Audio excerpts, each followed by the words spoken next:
Hej så sammen, velkommen til denne video. Den første video i Sudokus Community, men ikke den første i Sudokus. I denne video skal jeg vise hvordan I kan ændre teksturen på maps, der allerede er der. Jeg vil lave en anden video, hvordan I kan lave jeres eget custom ændringer på et map, men og så vil jeg så prøve at se, om jeg kan lave en video på, hvordan man kan lave sit helt eget MLO, ligesom Gaps PD. Bare det ikke er Gaps PD. Så jeg tænker bare at komme direkte ind i videoen. Så det første gør, det er at I skal åbne CodeWalker, og der vil så være et link i beskrivelsen til, hvor I kan downloade det. Og ind under CodeWalker, så går I herop under View, ændrer det til YMap View, og så Selection, Mouse Select. Så finder I så det, I gerne vil ændre. I den her, så er det jo bare i den her, eller i den her sammenhæng vil så være den her, jeg vil ændre. Så jeg højreklikker den, jeg højreklikker den forkert, der. Højreklikker den, og jeg siger så ID 21 Building A. Så åbner vi så OpenIV, som du også vil linke i beskrivelsen til, hvordan I åbner, eller hvordan I downloader. Og så vil der også være et indlink til Texture Toolkit, hvilket I også skal bruge. Så finder vi så den, vi gerne vil ændre. Det vil så være den her. Det ser rigtig ud. Det vi gerne vil ændre, vi vil gerne ændre skiltet her. Og så vil vi også ændre farven til rød. På de her døre der, som du kan se lige der. Så åbner vi jo åbner vi igen. Går vi ned og finder den, der er samme, eller så skal vi tjekke om det vi kan ændre er under Embedded Textures. Det er det ikke, kan jeg se. Det er ikke alle de textures, jeg gerne vil have, der er derinde. Så vi prøver så at gå ned på Texture Dictionary, finde den, vi gerne vil have. Og det her, det ser rigtigt ud. Det ser ud til, at den har det, jeg gerne vil ændre, som lige der. Så vi lukker den igen, højreklikker den, Extract. Og så extracter vi så til Texture Toolkit Exports. Og så extracter vi den igen med en Open Formats. Og så til Imports. Det er de to mapper, I selv laver. Så når jeg har gjort det, så åbner I så et tegneprogram. I den her sag bruger Photoshop.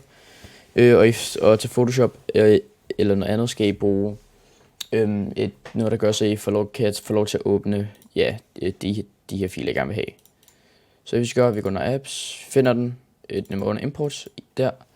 Så finder vi så den, vi gerne vil ændre. I det tilfælde vil du så være den der, så den dragger så ind. Så i det tilfælde så dragger den så ind her. Bum, der har den. I skal så downloade noget, der gør så I kan supporte de her DDS-filer, som den bruger, hvis den lige kan åbne. De her DDS-filer, så I skal downloade noget, der sørger for, at den kan trække det ind på Photoshop eller hvad I bruger. Jeg vil råde til at bruge Gem, fordi det er gratis, og det er også rigtig godt. Så det vi så kan se her, hvis vi så lukker det her igen, og under CodeWalker, så kan vi se, at der er jo 3 forskellige slags skilte her. Vi har den her, hvilket er den lige der. Så har vi så den der helt dernede, og så har vi så den der. Det er de 3, der er her. Den der og den der. Så det vi starter med at gøre, det er at vi ændrer, eller vi vælger den der. Dragger og selecter det hele. Bum. Ctrl J for extracten. Går vi under Adjustments. Hue/Saturation. Og så ændrer vi skam bare indtil vi får en rød, vi godt kan lide. Og det ser ud til at ændre alle rød. Så det her, det stemmer ikke. Så den sætter vi tilbage til på 0. Og vi prøver lige igen. Det her layer, det er den, der var en lille fejl, så den sletter vi igen. Helst gerne have det så præcis som muligt, fordi at jo præcis det er, jo bedre set ud.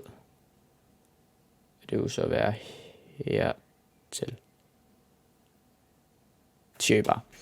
Så gør vi sådan der, og så Ctrl J, bum, bum. Og så prøver vi så igen. Og nu ser du til at stemme, så nu sætter vi den sådan ud til 40, det er en rimelig kraftig rød, den tror jeg vi bruger. Hvorfor er den blevet ved med at ændre det hele? Gør vi lige sådan der. Og nu ser det hele meget bedre ud.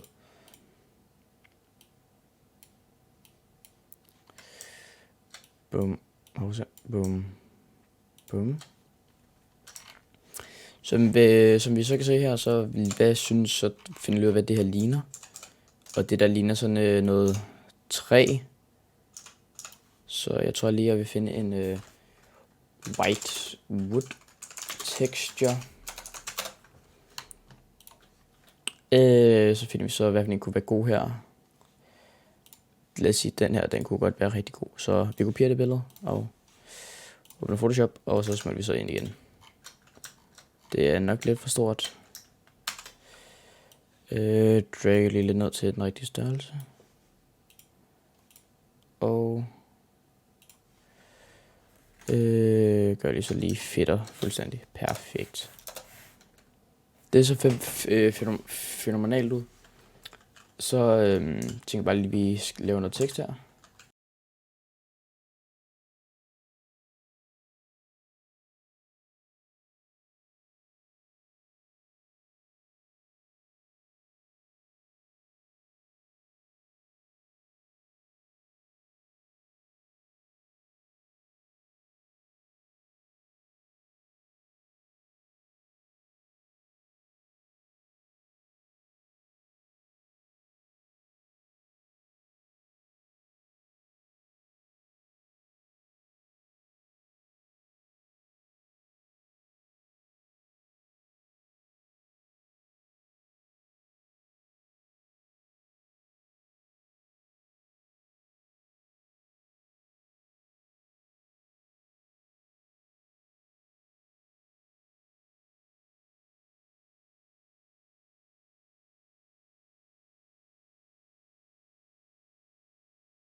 Bum.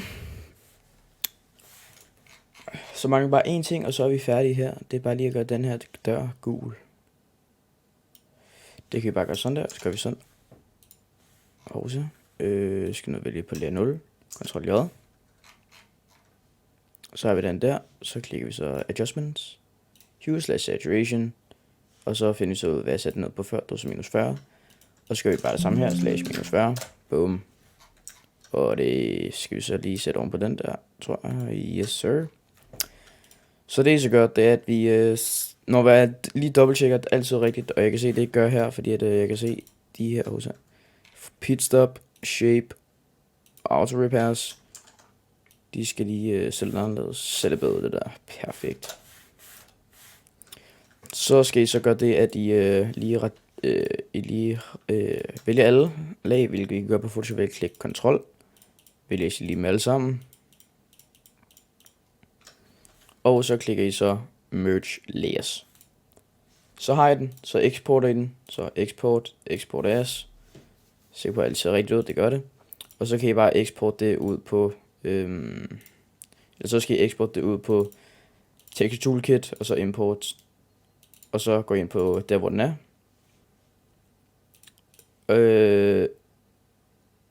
Og så gemmer I den. Så det I så skal nu, det er at gå ind på internet og søge på PNG20 DDS. Medmindre jeres kan eksport som DDS, men det kan min Photoshop ikke. Så det vi skal gøre, vi går ind og lærer disk, apps, Texture Toolkit, import, den der, og så finder vi så den der hedder .png. Højst sandsynligt ligge lige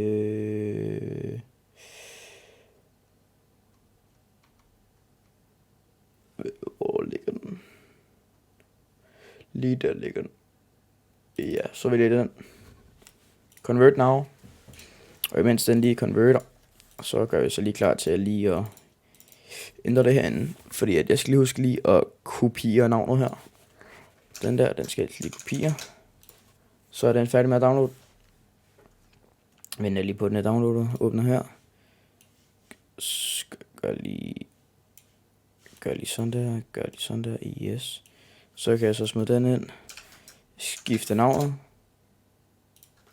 Lige slet den gamle. Plus slet den der, for den har vi brug for længere. Og så paster vi så den ind der. Bum. Så det I skal gøre. Nu skal I så åbne Texture Toolkit. Klik File. Load. Så går I ind under Exports. Åbner den der. Så finder I så den der hedder Edit. Import. så finder I så den, I lige har lavet. Det er så den der. Og så klikker I så save. Så har I så ændret det. Så det I så skal gøre, nu skal I så nu kan I lige skal bare lukke alt det her. Så skal I så ind på jeres FireEm server. Så skal I så lave en mappe til YMap'et, der kan holde det. Så skal vi lige åbne herover. Skal lige huske lige at kopiere den. Apps, Text Toolkit, Exports, kopiere den der. Paste den ind. Og så starter jeg bare resourcen, og så ses vi inde på serveren. Så er vi inde på serveren. Så lad os se, om vores haløjse er kommet ind. Det ser ud til, at jeg kan se noget deroppe. Det er lidt mærkeligt. Yes, det ser rigtigt ud. Gratis reparation, og så burde der også være noget hernede. Eller hvor enden det burde være. Jeg ved ikke helt, hvor det sidste burde være, men det var sgu meningen.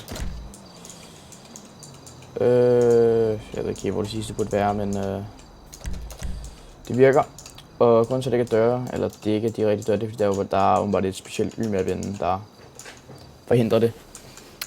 Men, needless to say, det virker. Som I kan se, der står pitstop deroppe. Slash give weapon idiot weapon underscore flashlight 1 ammo. Som I ser, der er også den der wood tekstur, som vi valgte på den. Og så gratis reparation til det goofy ud, med, fordi der er lidt bund der, men ja, det er lige meget. Jeg tror faktisk, det burde stå her, men fordi der er det der med så virker det ikke helt. Men der er ikke så meget at sige andet end, der er jo også noget tøj, der vi selv lavede. Få lige en lyser her. Tusind tak, fordi I gør så med. I må have en god dag, og jeg håber, I kan bruge den til noget. Har I nogle spørgsmål eller en anden video-idé, så skriv den gerne ned i kommentarerne. Vi ses i næste video. Hej hej.